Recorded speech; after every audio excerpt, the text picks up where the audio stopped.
చంద్రబాబు గారి స్పెషల్ ఏమిటి, ఆయన ఎందుకు ప్రత్యేకం, దేశంలో ఇతర రాష్ట్రాల ముఖ్యమంత్రులు తీసుకురాని అనేక పథకాలు కార్యక్రమాలు ఆయన తీసుకొచ్చారు. ఫస్ట్ టైం డ్వాక్రా సంఘాలను తీసుకొచ్చిన చంద్రబాబు నాయుడు గారు. మహిళలు సంఘాలుగా ఏర్పడాలి, సంఘటితం అవ్వాలి, ఆ సంఘాలతో కలిపి వ్యాపారం చేయాలి, ఆర్థికాభివృద్ధి సాధించాలి.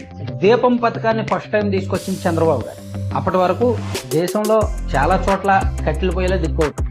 సో అందుకు ఆయన మహిళలకు ఉచితంగా గ్యాస్ సిలిండర్లు ఇవ్వచ్చు లేదా సబ్సిడీతో గ్యాస్ సిలిండర్లు ఇవ్వచ్చు అని దీపం అనే పేరు పెట్టి ఫస్ట్ టైం ఈ కార్యక్రమాన్ని తీసుకొచ్చిన చంద్రబాబు.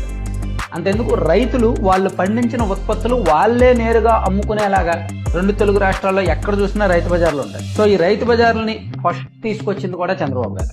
ఇప్పుడు దేశం మొత్తం ఐటీ విప్లవం ఉంది, ఇప్పుడు ఏఐ సాంకేతికత అంటుంది.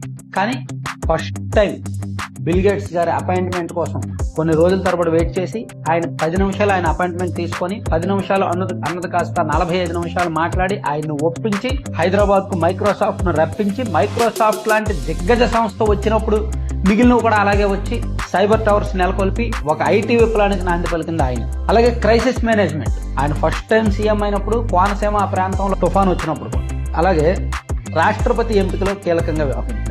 అబ్దుల్ కలాం గారిని ప్రపోజ్ చేసింది చంద్రబాబు గారు. ఇప్పుడు P4 తీసుకొచ్చారు కదా, స్టార్టింగ్ జన్మభూమి అనే కార్యక్రమం ఉంది, పుట్టిన ఊరికి ఏదైనా సేవ చేయాలి. సో ఇప్పుడు నరేంద్ర మోదీ గారు స్వచ్ఛ భారత్ అని అది ఇది అంటున్నారు కదా, అసలు ఫస్ట్ పరిసరాలు పరిశుభ్రత అని ఉండేది. సో అలాగే శ్రమదానం అనే ప్రోగ్రామ్ ఉంది, చుట్టుపక్కల ఉన్న చెత్తను క్లీన్. ఇలా అనేక అంశాల్లో చంద్రబాబు గారి ప్రత్యేకత ఉంది.